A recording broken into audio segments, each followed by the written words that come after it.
43টি পণ্য এবং সেবার উপর শুল্ক ও ভ্যাট বাড়ানোর যে সিদ্ধান্ত নিয়েছে অন্তর্বর্তী সরকার তা বাজারের উপরে নতুন কোনো প্রভাব ফেলবে না বলে দাবি করেছেন অর্থ উপদেষ্টা।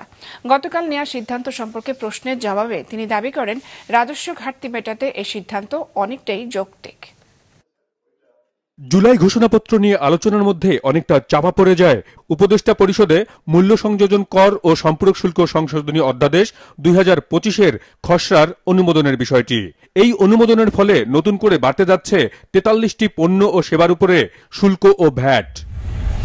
বিমান ভাড়া, শীতাতপ নিয়ন্ত্রিত হোটেল, রেস্টুরেন্ট এবং মদ ও তামাকের আমদানির উপর বিভিন্ন পরিমাণে শুল্ক ও মূল্য সংযোজন কর আরোপের বিষয়ে আজ সাংবাদিকদের প্রশ্নের মুখে পড়েন অর্থ উপদেষ্টা।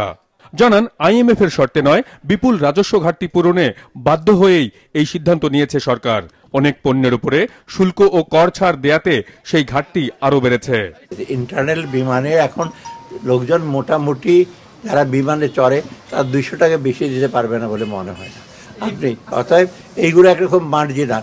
আর পৃথিবীর কোনো দেশেই কিন্তু এখন দেখবেন, নেপাল ধরেন, ভুটান, এত লো ট্যাক্স কোথাও নাই সব জিনিসের উপরে। সেটা কিন্তু এসেনশিয়াল জিনিসটা আমরা সবসময় বলেছি, ওটা তো আমরা অলমোস্ট জিরো করে নিয়ে আসি। বাজারে নিত্যপণ্যের ঊর্ধ্বগতির চাপে দীর্ঘদিন ধরেই অনেকটা দিশেহারা সাধারণ মানুষ। নতুন করে শুল্ক ও ভ্যাট বাড়ানোর এই উদ্যোগ মূল্যস্ফীতির আগুনে নতুন করে ঘি ঢালবে কিনা এমন প্রশ্ন ছিল উপদেষ্টার কাছে। জিনিসপত্রের দামের উপরে তেমন প্রভাব পড়বে না, কারণ আমি বলি অত্যাবশ্যক জিনিসপত্র আমরা সব কিছু জিরো করে দিয়েছি। আপনি ছাড়টা দেখবেন কি দিয়েছি আমরা, অত সেটার দিকে আপনি নজর দেন।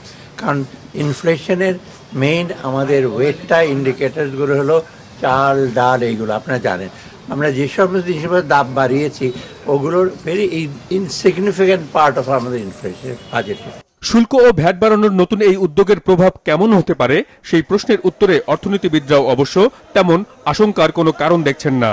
উপায় তো নাই, রেভিনিউ তো কালেক্ট করতে হবে, নাহলে তো সরকারে চলতে পারবে না। ইনিশিয়ালি হয়তো খানিকটা পড়তে পারে, কিন্তু যে আইটেমগুলো এগুলো আসলে হয়তো আমরা যেভাবে ইনফ্লেশন মেজার করি ওইগুলোতে মেজার করাতে অত বেশি সম্পর্ক নাই।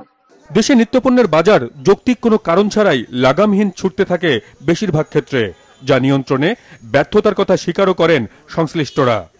এমন বাস্তবতায় শুল্ক ও ভ্যাট বাড়ানোর নতুন সিদ্ধান্ত কার্যকর হলে নিত্যপণ্যের বাজার কোথায় গিয়ে ঠেকে সেটাই এখন দেখার বিষয়। মাজহার মিলন, মাছরাঙ্গা সংবাদ, ঢাকা।